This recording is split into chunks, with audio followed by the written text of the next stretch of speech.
Oh, allez, allez. Bonjour. Salut Vina. Ah, ça va. On va dans le nord. Sous le soleil en plus.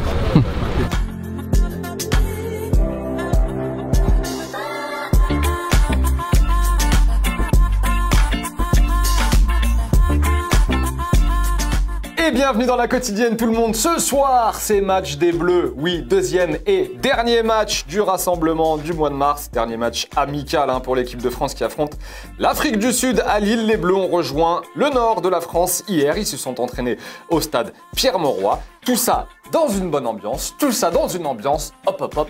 Tcha tcha tcha. Petit pas chasse avant.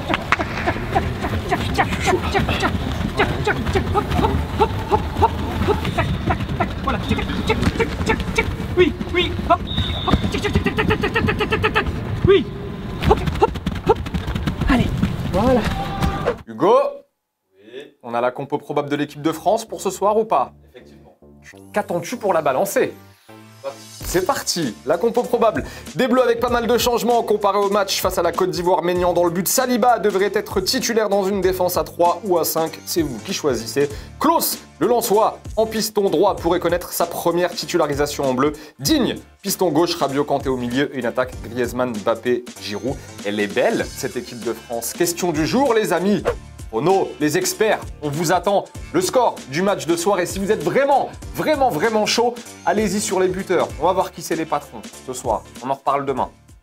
Et en attendant, rendez-vous ce soir donc à 21 h en direct sur TF1 pour suivre ce match entre la France et l'Afrique du Sud. Match commenté par messieurs Grégoire Margoton et Bichente Lizarazu évidemment.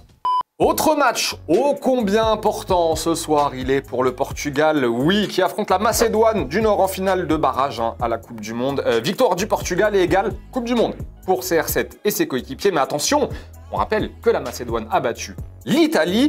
Et petit coup de pression de Cristiano Ronaldo hier face aux médias, il était en conf de presse et on lui parle souvent de retraite ces derniers temps à CR7 et ça commence à le chauffer. Et quand ça le chauffe, eh ben, il le fait savoir, le bonhomme. Começo a ver que muitos de vocês fazem a mesma pergunta. Quem vai decidir o meu futuro sou eu, mais ninguém. Se me apetecer jogar mais, eu jogo. Se me apetecer não jogar mais, não jogo. Quem manda sou eu, ponto final. Allez, football vrai les potos, comme tous les jours dans la quotidienne, c'est parti. On commence en Irlande avec un but un peu paranormal. Ouais, un CSC d'un joueur de Longford Town, équipe de D2. Alors, il y a des CSC qui passent, tu sais, des CSC où tu te dis, bon bah pas de chance, il a raté son coup. Là, le mec, clairement, il nous cache un truc.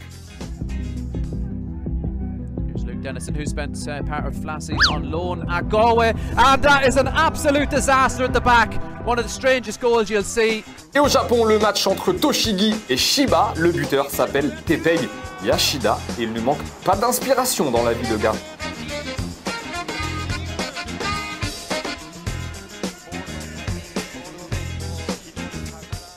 Et au fait, ça va être chaud aussi ce soir dans la zone Afrique des éliminatoires de la Coupe du Monde. Là aussi, il y a des belles affiches, ça va être passionnant et ça va être tendu, surtout avec le match retour entre le Sénégal et l'Égypte. On rappelle que l'Égypte a gagné 1-0 à l'aller. Algérie-Cameroun, victoire des Algériens 1-0 à l'aller au Cameroun.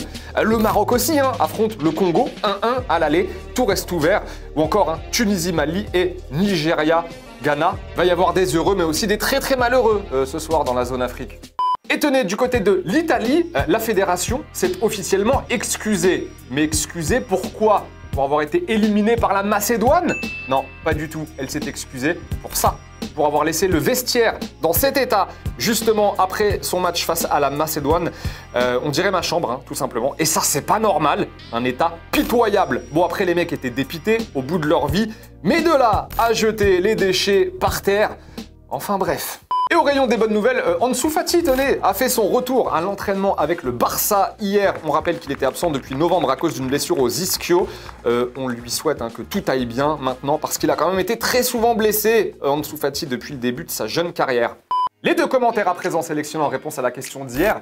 Je vous demandais si Tchouaméni, selon vous, pouvait devenir un patron de l'équipe de France, un boss des Bleus. Non, rien nous dit, je pense que Tchouaméni peut vraiment devenir un patron. Il est jeune et a beaucoup de talent. On a l'impression qu'il est là depuis longtemps, alors que c'était que sa 4e titularisation.